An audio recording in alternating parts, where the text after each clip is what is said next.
En attendant, ça aussi on en reparlera avec Guillaume tout à l'heure, évidemment, ce qui se passe sur les crypto-monnaies après la bourrasque de ces dernières heures. On va continuer à en parler quelques minutes avec Gonzague Grandval qui est avec nous en plateau. Bonjour Gonzague, bienvenue. Bonjour, cofondateur de Scheme, plateforme de gestion de monnaie digitale. Si on fait le pitch en quelques secondes, Scheme, qu'est-ce que... Oui, ça, on est un opérateur pour l'émission de monnaie numérique, donc des stablecoins euros en particulier, et également des NFT pour les entreprises. Alors ces stablecoins, c'est un petit peu ça qui a mis le feu aux poudres ces dernières heures. Voilà, le Terra dont on a beaucoup parlé, qui est censé nous protéger de la volatilité contre tout et n'importe quoi, je schématise un peu, mais qui s'est un petit peu égaré. Vous avez vu les titres comme nous des journaux, on en a beaucoup parlé hier, la fin d'une époque, une nouvelle ère pour l'univers des crypto-monnaies. Vous souscrivez à tout ça ou pas, Gonzague ? Alors, moi j'aime bien prendre un tout petit peu de recul considérer cet événement comme un épiphénomène, certes très pointu, saillant, puisque ça a causé la perte de 20 milliards de dollars pour des gens qui avaient investi justement. On se reprend un petit peu aujourd'hui, on le voit si vous regardez la télévision, mais enfin c'était un peu fragile. Évidemment. Alors sur le terrain en tout cas, sur ce stablecoin, le fameux UST,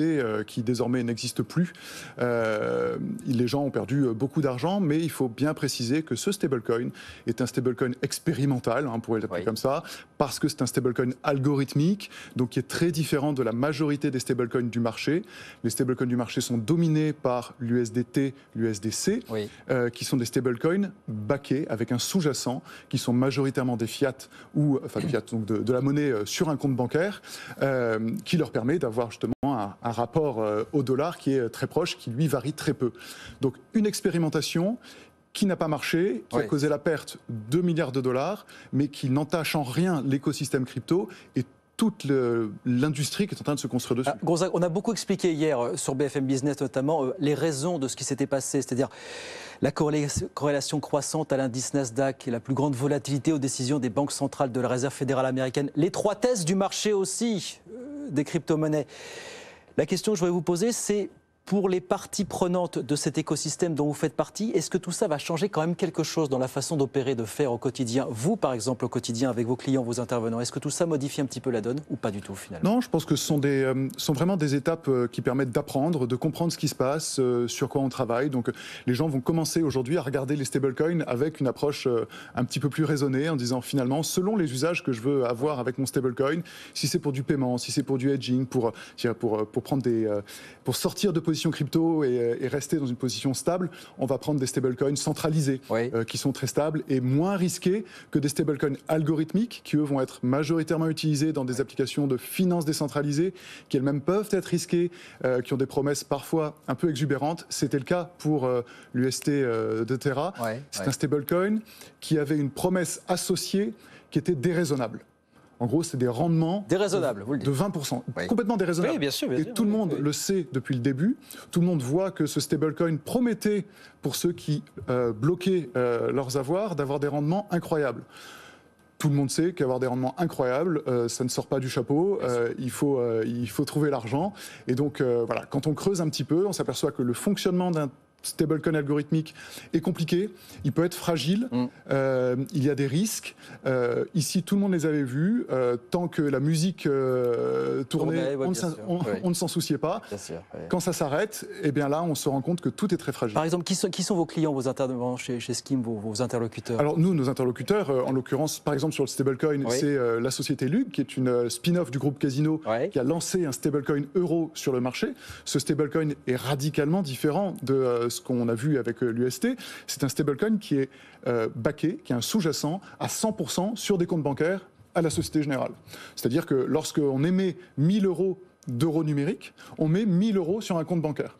Donc il y a une confiance dans la société qui opère ce stablecoin, dans la banque qui maintient les comptes en euros et dans la société qui va auditer tous ces comptes en permanence pour s'assurer qu'il y a bien une juste corrélation entre ce qui est émis sur le marché et ce qui est dans les réserves. Vos clients qui arrivent chez vous, enfin, ils arrivent avec des idées toutes faites, peut-être vous battez en brèche certaines idées, voilà, pour les assurer, pour les guider. Est-ce que vous les avez mis à l'écart de certaines erreurs ces derniers mois? Est-ce que ces dernières heures, notamment, certains de vos clients, vos intervenants, sont revenus vers vous en vous demandant un petit peu d'éclaircissement sur ce qui se passe? Nous n'intervenons pas sur du conseil financier. Vous n'intervenez pas sur le conseil financier. En revanche, vous avez pu voir en effet de nombreuses sociétés qui proposaient des investissements avec des rendements mirobolants, justement, assis sur ce type d'investissement.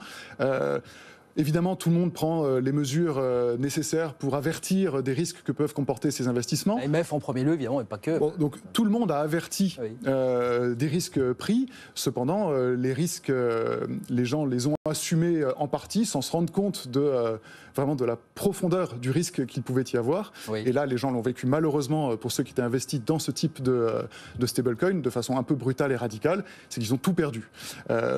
Cependant, de mon point de vue, je pourrais dire que c'était une expérimentation. Tout le monde savait comment ça marchait. Il y avait des risques. Les plus avisés s'étaient un peu abstenus d'investir là-dedans ou avaient vraiment investi de petites quantités d'argent en proportion de ce risque. Les autres ont peut-être été entraînés dans des schémas qui ne leur convenaient pas. Donc, pour conclure, on se dit tout ça, finalement, quelque part, a été salutaire. Ah, je pense... Tous les événements qu'on a vus... Dans quelle mesure voilà, depuis 10 ans, tous les événements un peu dramatiques dans l'écosystème des cryptos ont permis de construire de nouveaux usages, de nouveaux process, de nouveaux modes de construction des produits et des services. Donc on a vu à l'issue de MTGOX l'importance de détenir ces bitcoins plutôt que de les confier à une plateforme. Là, on voit que la partie des stablecoins algorithmiques est risquée selon la façon dont est construite son stablecoin. Donc les gens vont être beaucoup plus vigilants sur les réserves, sur la crédibilité des fondateurs de ces stablecoins. Et puis sur le grand enjeu, c'est la partie centralisée versus décentralisée. Un stablecoin centralisé est souvent très sûr parce qu'on a confiance dans l'opérateur. On peut avoir confiance dans l'opérateur qui le met en place. C'est le cas du LUG, avec derrière le groupe Casino, la Société Générale. On a extrêmement confiance, en effet. En revanche, quand on prend des stablecoins algorithmiques, donc ils ne sont gérés presque par personne, si ce n'est des algorithmes, eh bien là, il faut voir quels sont les effets de bord lorsque on vient toucher la patte de fonctionnement d'un de ces stablecoins, ce que ça va entraîner. C'est ce qu'on a vécu in vivo. Et ben voilà, in vivo, et donc il y aura, au-delà de l'effort de pédagogie qui reste encore à faire, voilà, au moins cette séquence aura été pour ça salutaire quelque part. Merci beaucoup Gonzague, merci d'être passé nous voir aujourd'hui. Gonzague Grandval, le cofondateur de Scheme, plateforme de gestion des monnaies digitales, avec nous sur BFM Business. Merci beaucoup d'être passé nous voir.